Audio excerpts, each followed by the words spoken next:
Tēnā tātou. Matt Doocey, a 5-minute call. Thank you very much, Mr Speaker. I rise in support of the Conversion Practices Prohibition legislation bill. Mr Speaker, to start off 2022, I think it's a reminder of what an absolute privilege it is to be a Member of Parliament and the House of Representatives. And I want to acknowledge everyone here tonight for this considered debate about a very important issue. My sense is both sides of the argument have a lot of commonalities, and it's right that we debate this bill in the second reading and go on the Committee of the Whole House to test the integrity of the drafting of the bill and the integrity of the legislation that it will deliver what it says it will deliver.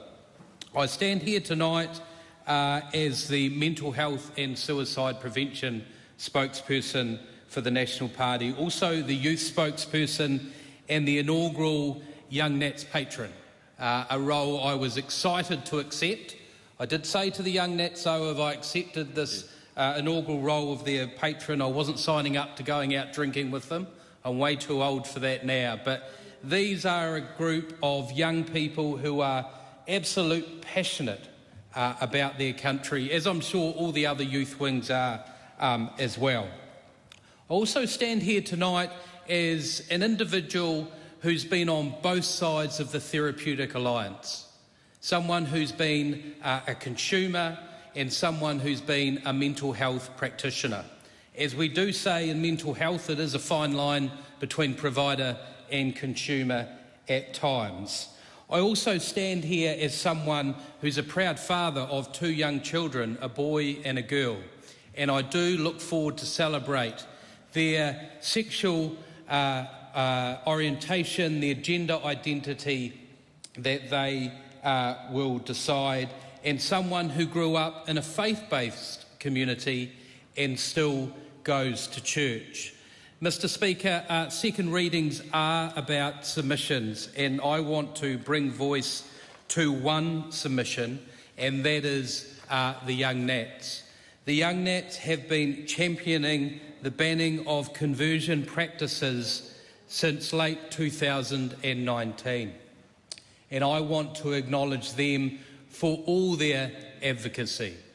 It is difficult, I think, having different views, especially when those differing views are within your own caucus. But I think it's important that we do debate them. I want to acknowledge Stephanie Ann Ross, the President of the New Zealand Young Nationals, and Madison Chamberlain, the National Policy Chair of the New Zealand Young Nationals. They were very clear in their submission of why they supported the banning of conversion practices, that there was no evidence that conversion practices work.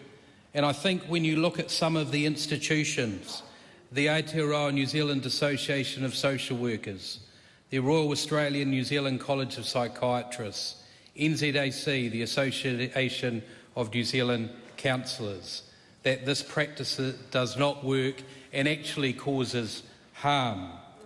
And that's their second point. Conversion practices does harm. We know our young people have higher rates of mental distress at that part of the life course as they navigate their way through identity and development.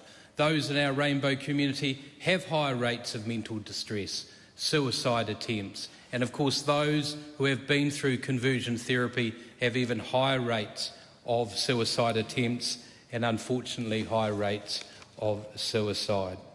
They said engaging in conversion practices is often not a choice. There is a lot of coercion, and that the difference between parenting and subjecting a child to conversion practices is different. The Young Nats don't want to see parents being prosecuted, but they clearly believe there is a difference here, and I support them in that statement. And also that prohibition of practices does not impact religious freedom.